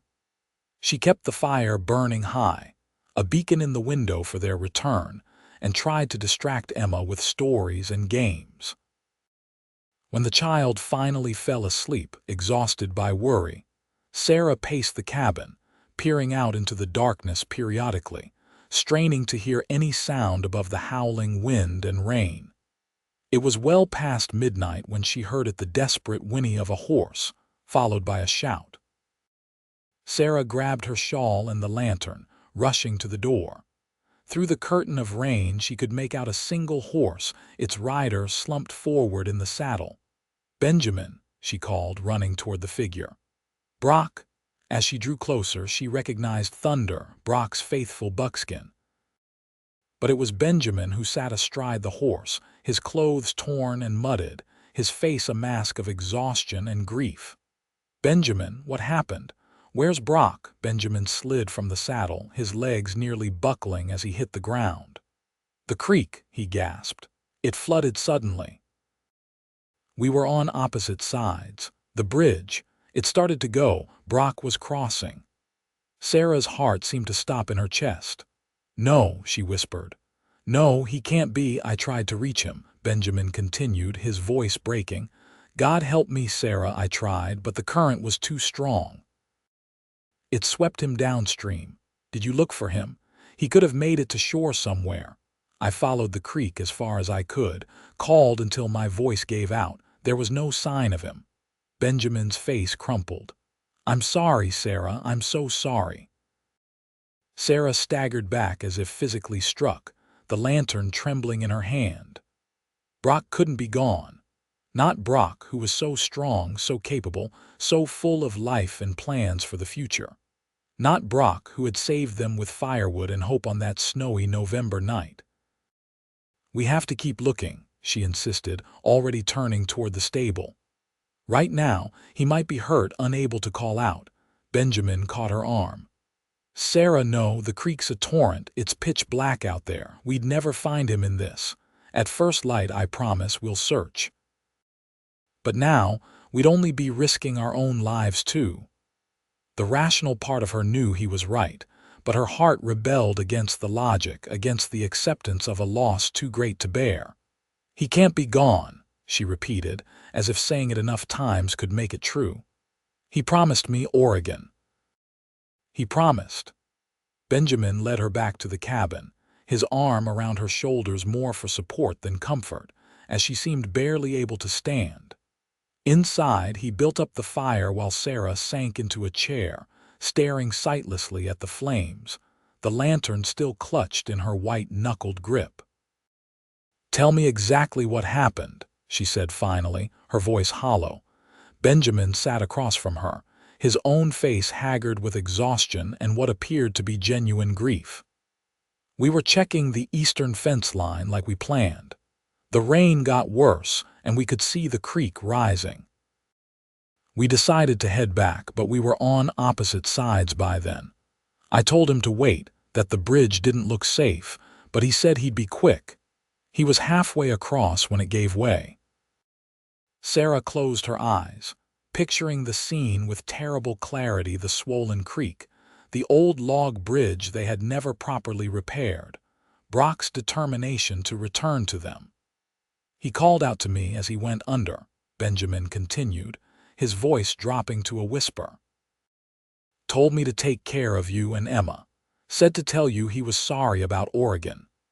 The mention of their dream, their plan, broke something in Sarah.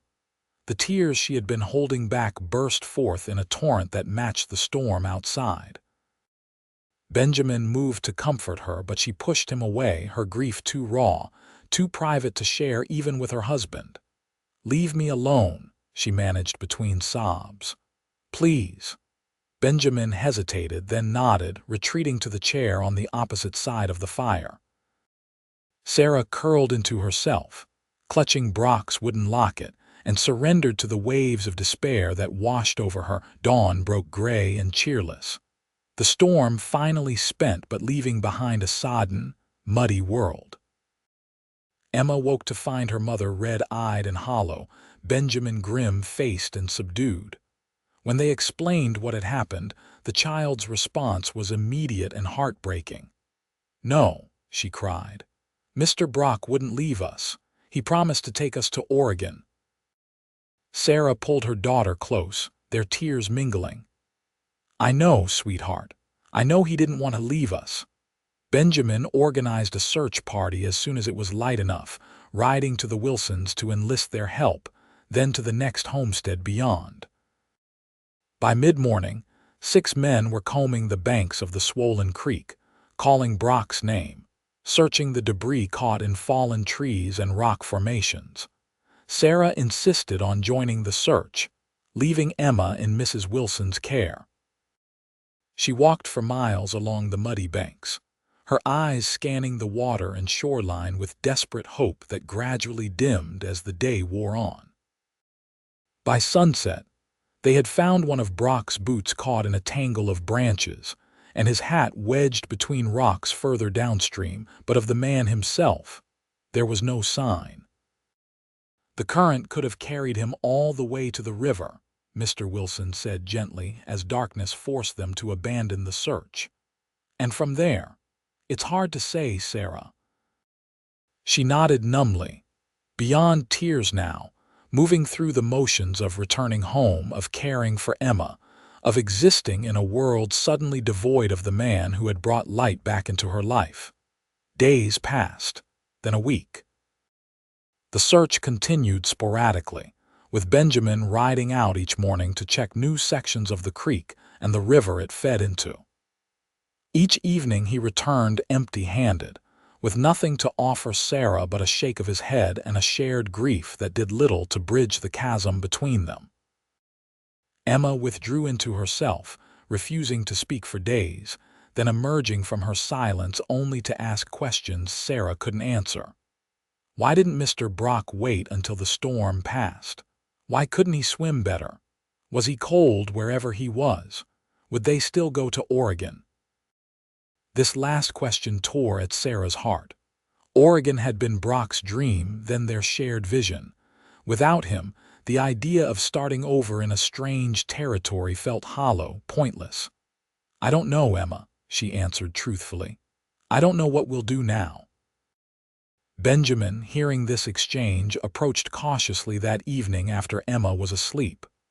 "I meant what I said before," he told Sarah. "About Oregon.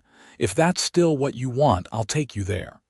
Sarah looked at him, really looked at him for the first time since Brock's disappearance.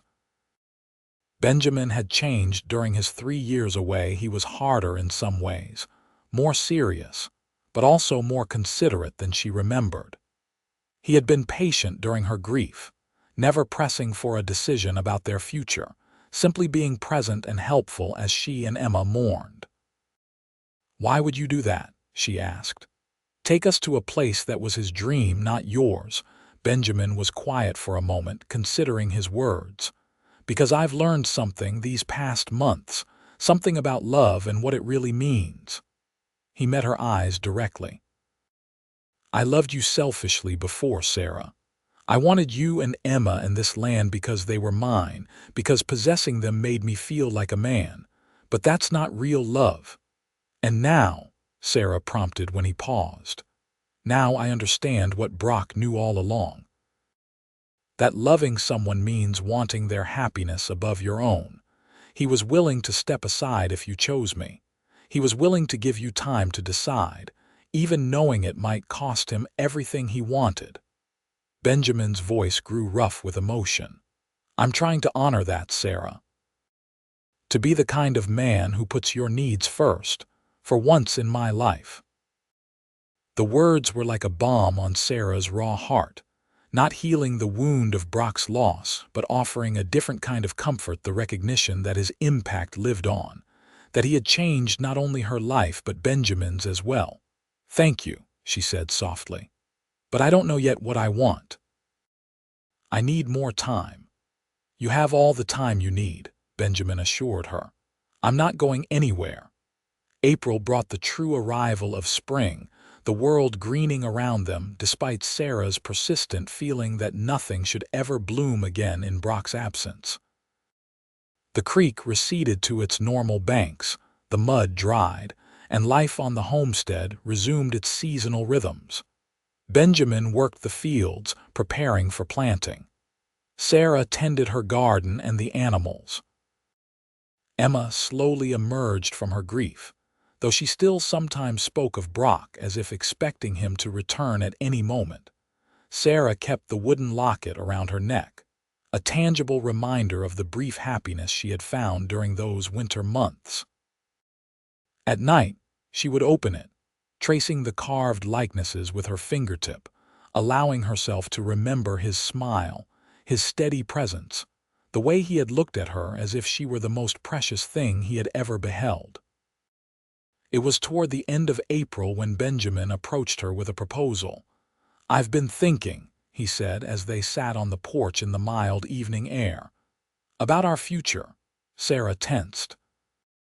They had not spoken directly of their marriage since Brock's death, maintaining a careful distance that honored her grief while acknowledging their legal bond. "I'm not asking for a decision about us," Benjamin clarified quickly, sensing her discomfort, "but about the homestead. This land is rocky, the growing season short. We work twice as hard here for half the yield of better places." "It's our home," Sarah said, though the words lacked conviction. Since Brock's death, nowhere had truly felt like home. "It is," Benjamin agreed, "but it doesn't have to be forever. I've been corresponding with a land agent in Oregon. There's a parcel available in the Willamette Valley, not far from where Brock had his claim." Sarah stared at him, hardly able to believe what she was hearing. "You want to go to Oregon, to be near Brock's land?" Benjamin nodded. "I thought perhaps it might help to fulfill that dream even if he can't be part of it. And the land there is good, Sarah. Better than anything we could hope for here. But the journey, with Emma, we would go with a wagon train for safety. The Wilsons mentioned that one forms in Bozeman each May. We could be ready in time if we started preparations now." Sarah looked out over the homestead that had been her prison and her sanctuary for 6 years. She had come here as a young bride, full of hope and dreams. She had nearly lost everything when Benjamin left. She had found unexpected joy when Brock arrived with firewood and possibility. And now she was being offered a chance to honor that joy by pursuing the future he had envisioned for them, even if he couldn't be part of it. "What about us?" she asked finally. "You and me?" Benjamin's expression was solemn. "That's still your decision, Sarah. I meant what I said at Christmas. If when we reach Oregon you still wish to dissolve our marriage, I won't contest it, but I hope—" He hesitated. "I hope that during the journey you might find it in your heart to give me another chance. Not as a replacement for what you lost, but as the man I'm trying to become. The man Brock helped me see I could be." The offer was generous, more than she could have expected from the Benjamin she had married. It spoke to a genuine change in him, a maturity born of hard experience and, perhaps, the example Brock had set during their strange winter together. "I'll consider it," she said finally. "Oregon, I mean. The rest, I still need time." Benjamin nodded, accepting her terms without protest. "That's all I ask." The decision, once made, brought a flurry of activity to the homestead. There was so much to do: selling the animals they couldn't take, packing their belongings, preparing the wagon Benjamin had purchased from a neighbor, acquiring supplies for the long journey west. Emma, excited by the prospect of the adventure Brock had described to her, threw herself into the preparations with an enthusiasm that heartened Sarah. Perhaps this was what they all needed: a fresh start, a new horizon, a purpose to drive away the grief that had settled over them like a shroud. As May approached and their departure date loomed, Sarah found herself making frequent visits to the creek where Brock had been lost. She would sit on the banks, now peaceful and innocuous in the spring sunshine, and talk to him as if he could hear her. "We're going to Oregon," she told him one warm afternoon. "Just like you planned. The land agent says there's a parcel not far from yours. I thought, maybe we could look after it for you, make sure it's not wasted." The creek gurgled in response, offering no answers but a kind of serenity that eased her aching heart. "Benjamin's changed," she continued. "You changed him, I think. He's trying so hard to be the kind of man you were naturally." She twisted the wedding band she still wore, more out of habit than sentiment. "I don't know if I can ever love him the way I loved you, the way I still love you, but for Emma's sake, for the future we need to build." She let the thought trail off, unable to fully articulate even to herself what she might eventually decide about her marriage. Perhaps Oregon would provide the answer. Perhaps the journey itself would reveal whether Benjamin's transformation was genuine and lasting, whether a new beginning was possible for them as a family. Their departure day dawned clear and bright, the Montana spring at its most beguiling, as if trying to convince them to stay. The wagon was loaded, the oxen harnessed, the last goodbyes said to the Wilsons and their other scattered neighbors. Emma sat beside Sarah on the wagon seat, vibrating with excitement, while Benjamin led them on horseback. Thunder's reins in his hand, he had insisted on bringing Brock's faithful mount, a gesture that had moved Sarah deeply.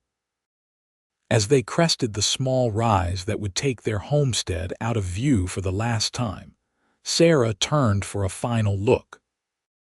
The cabin stood solid against the backdrop of pines. The garden she had tended now left to return to wilderness. The fields where Benjamin and Brock had worked side by side empty and waiting for new dreams to take root.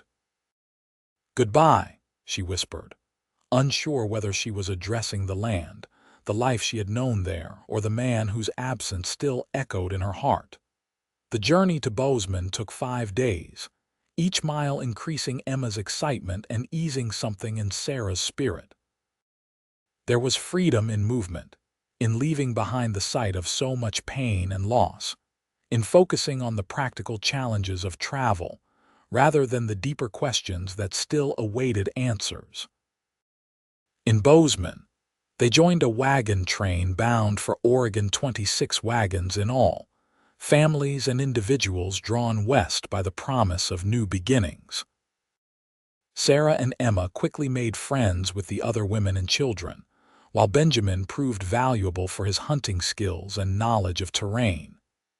They were welcomed into the traveling community, their past unknown, their future full of the same hopes and fears as their fellow travelers. As May turned to June and the wagon train made its slow progress westward, Sarah found herself watching Benjamin with new eyes. He had been steadfast in his promise not to pressure her, content to prove himself through actions rather than words. He was patient with Emma, telling her stories of Oregon that built on the foundations Brock had laid. He was respectful with Sarah, seeking her opinion on decisions, honoring her independence even as they worked together as partners in the journey. Sometimes, in the quiet moments around the campfire when Emma was asleep and the stars wheeled overhead, Sarah would catch Benjamin looking at her with a tenderness that reminded her, not of their early courtship, but of the way Brock had gazed at her during those winter evenings by the fire. It was not the possessive affection of a man who saw his wife as an extension of himself, but the deep appreciation of a man who recognized her strength, her worth, her complete and separate personhood. July brought them into Idaho territory, the landscape changing dramatically, testing their endurance with mountain passes and river crossings. August found them descending into Oregon country, the promised land finally within reach. And it was beautiful, more verdant and lush than Sarah had imagined. The valleys nestled between rolling hills, the rivers clear and cold, the forests deep and inviting. Brock was right, she told Benjamin one evening as they made camp in a meadow fragrant with wildflowers. This is a place worth dreaming of. He was right about many things, Benjamin replied quietly. They reached the Willamette Valley in early September, almost exactly a year after Brock had first knocked on Sarah's door with firewood and hope. The land agent met them in Oregon City. Escorting them to the parcel Benjamin had arranged to purchase 40 acres of rich bottomland with a small cabin already built, a creek running along the southern boundary, timber for building and firewood, and open meadows perfect for the cattle Benjamin hoped to raise. "And Brock's land?" Sarah asked as they surveyed their new home. "Where is it?" The agent pointed westward. "About 2 miles that way. 40 acres similar to these, though no cabin built yet. It's still available if you're interested. No one's claimed it since the original buyer didn't arrive to take possession." Sarah and Benjamin exchanged a look, a wealth of understanding passing between them. "We'll take it," Benjamin said decisively. "Both parcels." That night, as they camped on their new land beneath a canopy of stars, Emma finally asleep after the excitement of arrival, Sarah and Benjamin sat side by side on a fallen log, contemplating their future. "Why did you buy Brock's land?" Sarah asked, though she thought she knew the answer. "Because he earned it," Benjamin said simply. "With his kindness to you and Emma, with his example to me, it should belong to someone who will honor his memory, not a stranger who never knew him." Sarah nodded, touched by the gesture. "What will we do with it? Whatever you think best. We could expand our own holdings, run more cattle eventually, or," he hesitated, "or we could build a proper house there someday, for Emma when she's grown, perhaps." The thought of Emma, adult and independent, building a life on land that had been Brock's dream, brought unexpected tears to Sarah's eyes. "I think he would like that," she whispered. They were quiet for a long moment, the night sounds of the Oregon wilderness wrapping around them, owls calling, the rustle of small creatures in the underbrush, the gentle gurgle of the creek that reminded Sarah, painfully, of the one that had taken Brock from them. "Sarah," Benjamin said finally, his voice serious, "we've been traveling for months now, living and working side by side. You've had time to think about what you want for your future, for our future." She had known this conversation was coming, had been preparing for it since they left Montana. Yet now that the moment was here, she found herself uncertain, caught between the past she couldn't change and the future she needed to choose. "I have thought about it," she acknowledged. "Every day." "And," Benjamin prompted gently when she didn't continue. Sarah took a deep breath, gathering her courage. "I can't forget what happened, Benjamin. The years you were gone, the struggles Emma and I faced alone, the fact that when I needed you most, you weren't there." Benjamin nodded, accepting the hard truth without defense. "And I can't pretend that what I felt for Brock wasn't real," she continued. "He came into our lives when we were at our lowest point, and he brought not just practical help but kindness, respect, hope. I loved him, Benjamin. I still do, and part of me always will." "I know," Benjamin said quietly. "I saw it in the way you looked at each other. I felt it in the way the air changed when you were in the same room. I wouldn't ask you to deny that or forget it." Sarah turned to face him directly, needing to see his eyes for what she would say next. "But I've also seen how you've changed. How you've honored his memory by becoming the kind of man he was, reliable, thoughtful, putting others before yourself. I've seen how you are with Emma, patient and loving. I've seen how you've respected my need for time and space to grieve." She reached out tentatively, taking his hand in hers for the first time since before he had left 3 years ago. "I can't promise you that what we rebuild will be the same as what we had before. It won't be. We're different people now, shaped by different experiences. But I am willing to try, Benjamin, to build something new here together, on this land that represents both your commitment to change and Brock's legacy of hope." Benjamin's hand tightened around hers, his eyes bright with emotion in the starlight. "That's all I could ask for, Sarah. A chance to prove day by day that I can be the husband and father you both deserve. It won't be easy," she warned.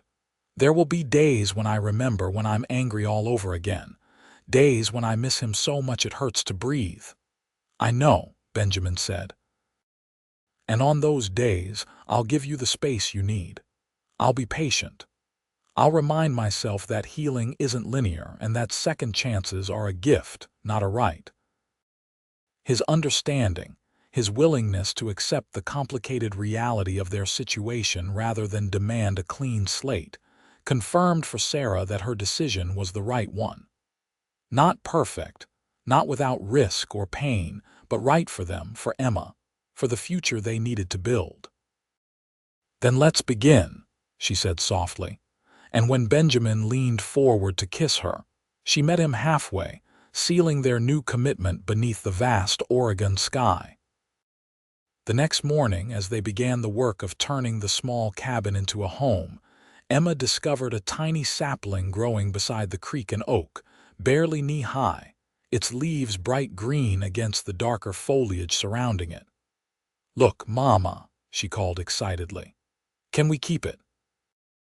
"Mr. Brock told me oaks live for hundreds of years." Sarah knelt beside her daughter, examining the fragile tree that had somehow taken root in this new place. "Yes," she said, emotion welling in her throat. "We'll keep it. We'll watch it grow strong and tall." Benjamin joined them, his hand coming to rest lightly on Sarah's shoulder. "We could plant one on Brock's land too," he suggested. "As a memorial." "I'd like that," Sarah said, covering his hand with hers, accepting the comfort he offered. As they worked to establish their new home through the autumn months, Sarah found herself thinking often of that November night almost a year before, when a stranger had knocked on her door with firewood and hope. Brock Zimmerman had given them both, along with something even more precious, a vision of possibility, of a future worth working toward, of love based on respect and mutual support rather than obligation or possession. Though he hadn't lived to see Oregon himself, his dream had carried them west. His example had transformed Benjamin, and his love had shown Sarah what she truly deserved. In that way, he remained with them, his legacy living on in the land they tended, in the oak saplings that took root and grew stronger with each passing season, in the stories they told Emma of the brave, kind man who had saved them in more ways than one. And sometimes, in the quiet of evening when the work was done and the stars emerged above their new home, Sarah would open the wooden locket she still wore, tracing the carved faces within, and whisper a thank you to the man who had brought firewood and hope on a snowy night in Montana, changing the course of their lives forever.